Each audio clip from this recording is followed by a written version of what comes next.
E se o pessoal da Banff já tem notado um descontentamento com relação aos soldados que estão na ativa aí.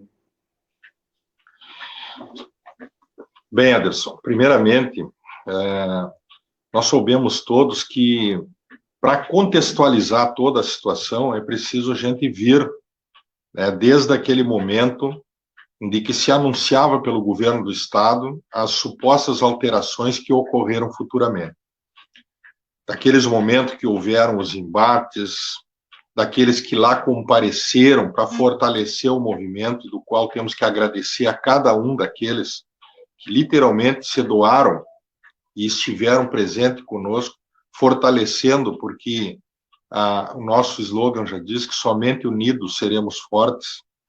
Sem a força nossa, é impossível nós fazermos a transformação e vendo um momento de agora, e por isso contextualizar, saber que sempre nós estamos, e aí o Moisés coloca aí, que a luta não é de hoje, desde 97 trilhamos esse caminho com algumas conquistas, com algumas derrotas, com a ferida sangrando, um momento de recuar, um momento de rever posicionamentos, mas nós não abandonamos o barco em nenhum momento. Nas horas boas, nas horas ruins, nas horas da crítica, na hora do elogio, nós estamos sempre presentes. E é por isso que ocupamos esses espaços. Agora, vimos o quê? Que o governo, literalmente, não tomou conhecimento de nenhuma propositura que tivéssemos feito para fazer o que fez. O projeto que foi aprovado trouxeram sérios prejuízos, dentre eles, a desconsideração do decreto 667 de 69, que tem ali nosso regramento em classes para nós militares estaduais ou até mesmo os militares federais. E nós tínhamos no Rio Grande do Sul a Polícia Militar Gaúcha, agora por último, tratado em 2 níveis, em 2 classes, a primeira e segunda classe. Pois o governo, quando apresentou a proposta, que aparece, se todos verificarem, na lei, vão ver ali o soldado de segunda classe e depois dele 3 níveis de soldados, aonde ele considera que soldados que tenham menos de 10 anos ou até 10 anos seriam do 3º nível, o 2º nível até 20 anos e acima seria de 1º nível. Nós buscamos, dentre aquele momento do embate, da discussão e os registros, inclusive, que eu te mandei, Ederson, daquelas presença no corpo a corpo com os deputados. Tivemos momentos com a Secretaria de Segurança ainda, durante alguns momentos. Tivemos a oportunidade de falar com o Procurador-Geral do Estado e tentar fazer entender o que estávamos insistentemente tentando dizer para eles, que eles estavam contrariando uma norma federal e que não poderia ser daquela forma. A justificativa do governo para manter aquele soldado de segunda classe que mantém ali é que teria algumas pensionistas que ainda recebem, isto não passa de meia dúzia, para não dizer que são 2, que ainda recebe o vencimento hoje, o subsídio hoje, do soldado de segunda classe que faleceu, e elas hoje ainda perduram recebendo esse subsídio que foi estabelecido. Por isso, se manteria, segundo eles, a proposta daquela segunda classe, e depois, inexplicavelmente, não conseguiria explicar em nenhum momento, e não conseguiram nos explicar, o porquê dos 3 níveis. E nós mostrando a legislação, e eles, o argumento do governo era de que haveria, olha só, uma valorização, porque os soldados não poderiam ficar, isso chega a ser irônico, e tem que falar de forma irônica, onde eles disseram que o soldado não poderia ficar estagnado, que ele deveria, depois de determinado tempo, ter o seu ganho, que o ganho é salarial, mas se nós verificássemos hoje, o soldado de primeira classe já teria o subsídio estabelecido no maior valor como temos hoje.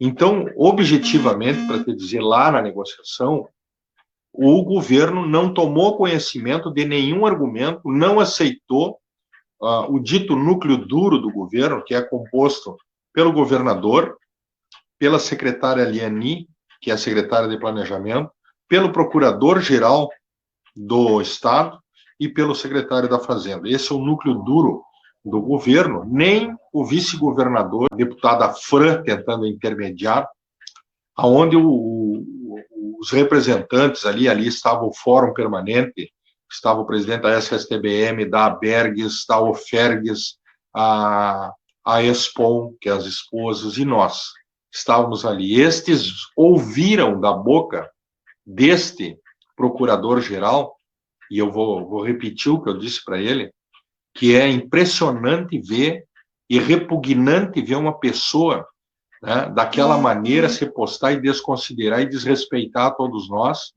né, e ignorar aquilo que a lei trazia, e por isso não há como ter diálogo com ninguém dessa natureza. Então ali foi dito por ele que se ainda nós entendêssemos assim, podiam buscar na justiça. Passado isso, quando aprovada a lei aprovada, se estabeleceu esses níveis, e nós estamos vendo aí que, inclusive, a forma de pagar o subsídio para todos os soldados, especialmente, está sendo paga sobre o terceiro nível, que é o menor deles, e isso não pensem que está sendo feito porque não conseguem acertar. Isto tudo é proposital. Tudo é proposital. Isso tem uma economia significativa para os cofres do Estado quando eles fazem isso, porque além da remuneração do subsídio ser paga indevidamente no menor valor para todos, as horas extras calculadas em cima do trabalho executado pelos soldados nossos, eles também são pagos a menor. Para nós chegarmos aonde ocorreu a pergunta do que fizemos. Ora, nós temos uma banca jurídica, e não somente na capital, nós temos assessorias que se interligam e se apoiam para eles que têm a condição técnica jurídica para ver qual é a melhor ação, qual é a melhor forma de nós interpelarmos o governo. Nós vimos que, primeiro, a própria lei já trazia que em 90 dias tinha para a regulamentação de várias questões que estavam implícitas nessa lei. Essa questão dos níveis passou o mês passado, foi concluído, então, 90 dias, e seguiram pagando desta mesma forma. Os nossos jurídicos passaram a trabalhar nisso, e nessa semana, ontem, foi ajuizada a primeira ação em relação a algumas questões dessa proposta. Está circulando aí pelas redes sociais esta primeira ação. A primeira ação, ela interpela pedindo primeiro que se restabeleça aquilo que esta lei trouxe, que é o pagamento conforme os níveis, ditos níveis que contraria a lei federal, então que paguem conforme os níveis e, inclusive, o retroativo. Depois disso, obviamente, pagando o valor de cada um dentro do nível que está estabelecido, terá que implicar nas horas extras também recebidas. Isso é uma questão jurídica, técnica, que assim foi explicitada para nós lá. A outra questão está também em terceiros sargentos que estão sendo transferidos para a reserva, e o subsídio, quando transferido para a reserva, ele recebe ainda, como ocorreu 2 meses seguidos, o subsídio de terceiro sargento. Então, se pediu que se restabeleça isso também. Nós temos esta primeira ação interpelada junto ao governo do Estado, e a questão dos níveis, que é uma questão que nós teremos que buscar dentro da lei federal, os advogados nossos, que é o advogado administrativo, o doutor Antônio, juntamente com a banca de Santa Maria, trabalham na questão de nós buscarmos, e aí, Ederson, e Moisés, nós precisamos, e aos colegas que estão assistindo, nós precisamos ter um determinado cuidado, porque certamente o momento que nós estamos negociando com o governo, não que nós não vamos fazer o que temos que fazer, mas eu quero dizer que nós devemos observar muito bem o momento e buscar a melhor hora e o melhor momento para interpelar em algumas questões. Mas o nosso jurídico está trabalhando na questão de restabelecer, que é outro momento, outra ação, restabelecer as questões dos níveis em relação a essa questão que fere a lei federal e que não atendeu aquilo que está lá. Eu quero dizer o seguinte aqui, não discorro outros pontos que certamente serão objetos de questionamento em relação às alíquotas previdenciárias, que toda é uma questão jurídica, porque acredito eu que vai ser alvo de questionamento. Então, objetivamente, ocorreu primeiro a ação de restabelecer a remuneração do subsídio correto em relação aos níveis, aos avanços de triênios de 15%, 25% que não estão sendo pagos, da graduação nova de segundo sargento, que está sendo paga como terceiro sargento subsídio. Isto foi protocolado, ajuizado ontem. Devemos ter aí essa notícia do Poder Judiciário, esperamos que a notícia não seja outra, né? Que seja favorável, até porque isso é uma aberração. Então, nós estamos aguardando essa manifestação. O segundo momento, nós temos outras reivindicações através de ações que vamos impetrar na busca de correção destas questões.